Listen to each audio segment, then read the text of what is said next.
The air hung heavy with incense and desperation. Walter Emmons, a man of dreams but little talent, stood in the center of a pentagram drawn in lamb's blood. He clutched a silver locket containing his last valuable, his mother's wedding ring. He was alone, or so he thought, until a voice, smooth as velvet and cold as ice, slithered from the shadows. "You called, Walter Emmons?" A figure materialized from the darkness, tall and elegantly dressed, with eyes that burned like hot coals. The devil. Walter fought the urge to bolt, his throat suddenly dry. I want to be a great artist," he stammered. "I want recognition, wealth, immortality." The devil smiled, a slow, predatory stretching of lips over sharp teeth. "All this I can give you, Walter Emmons, but even the devil asks for his due. You will never paint a monster. Agree to this, and all that you desire will be yours." "I agree," he whispered, the words tasting like ash in his mouth. The deal was struck. Years melted away like snow under a summer sun. Walter Emmons became a sensation, his name whispered in hallowed art circles from Paris to New York. His portraits, they said, captured the very soul of his subjects. Wealth flowed like wine, his every whim catered to. Yet a shadow lurked at the edge of his triumph. The devil's bargain was a constant, chilling presence in the back of his mind. He painted kings and queens, poets and paupers, each brushstroke imbued with an almost supernatural life. His fame was a gilded cage, his immortality a double-edged sword. He was ageless, forever frozen at the age he made the deal, but he watched as his lovers withered with time. He found solace only in his art, pouring his guilt and anxieties onto the canvas. His nightmares were filled with images of monstrous creatures, their eyes accusing. He was a master of his craft, but a slave to his pact. The year was 1913. Walter, seeking respite from the suffocating opulence of his life, had retreated to a small town nestled in the Bavarian Alps. He longed to paint something pure. One day he encountered him, a boy with a mop of dark hair and piercing blue eyes, sitting on a bench, sketching in a notepad. Something about the boy captivated Walter. He saw a certain vulnerability beneath the boy's intense gaze. He approached the boy, his heart pounding with a strange mix of trepidation and fascination. "Hello," Walter greeted, his voice surprisingly gentle. The boy looked up, his gaze unwavering. "May I see your drawing?" Walter asked. The boy hesitated for a moment before showing Walter his work. "Would you like me to paint your portrait?" he offered, an idea taking root in his mind. The portrait took weeks to complete. The boy, whose name was Adolf, was a restless subject, his energy a stark contrast to Walter's own world weariness. As Walter painted, he found himself drawn to the boy's intensity. World War I erupted, casting a long shadow over Europe. Walter, ageless and detached, watched as the world descended into chaos. He completed the portrait on a crisp autumn day. It was his masterpiece, a testament to the boy's captivating spirit. He gifted the portrait to Adolf's family, a small token of their unlikely friendship.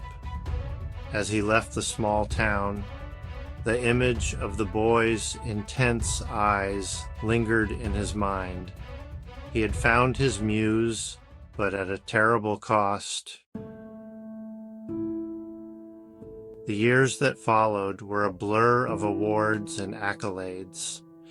Walter's work was displayed in the most prestigious galleries worldwide, his name synonymous with artistic genius. His pact with the devil had borne fruit, but the taste was bittersweet.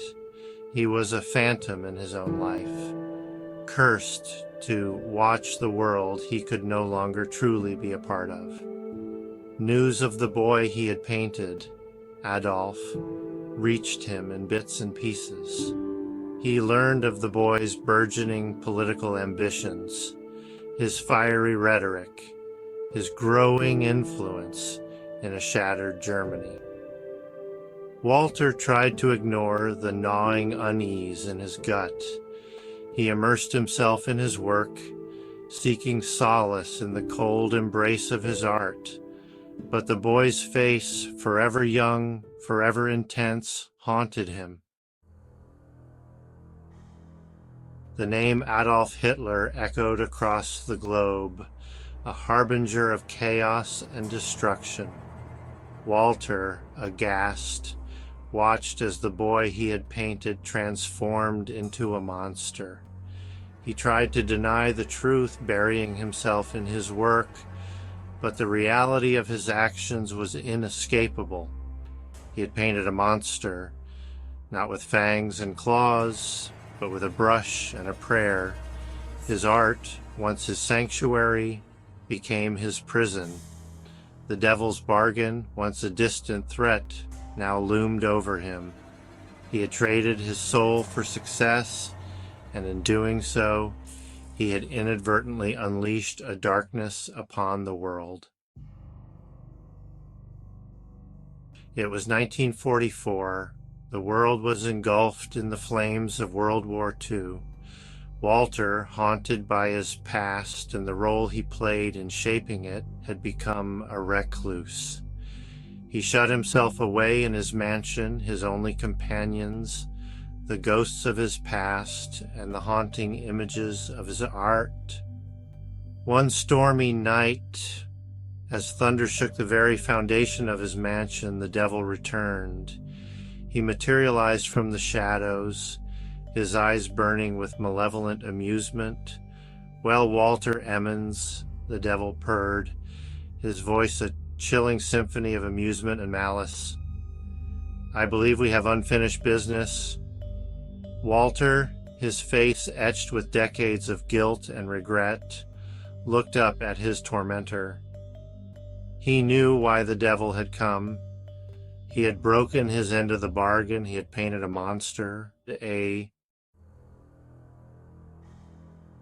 The devil laughed, a sound devoid of mirth echoing through the vast emptiness of the mansion. "Ignorance is no excuse, Walter Emmons. You sought greatness, and in your ambition you condemned the world to suffer." He extended a hand, his long, pale fingers tipped with obsidian claws. "It's time to pay the piper, Walter. You wanted immortality? I have a special place for you in my collection." Walter felt a cold dread grip his heart. He had spent decades running from his sin, but there was no escaping the consequences of his actions. He closed his eyes, accepting his fate. As the devil dragged him into the shadows, Walter Emmons was left with the chilling realization that even the most beautiful art can be twisted into something monstrous. The world moved on, the war ended, leaving scars that would take generations to heal. Walter Emmons, the once celebrated artist, faded into obscurity.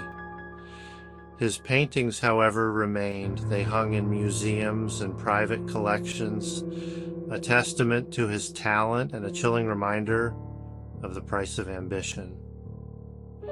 The portrait of young Adolf Hitler, his eyes holding a universe of unspoken horrors, became a subject of morbid fascination. Some saw it as a warning, a cautionary tale about the dangers of unchecked ambition. Walter Emmons had achieved immortality, but not as he had envisioned. His story served as a chilling reminder that even in the pursuit of beauty, darkness can lurk, and the devil, it is said, always collects his due.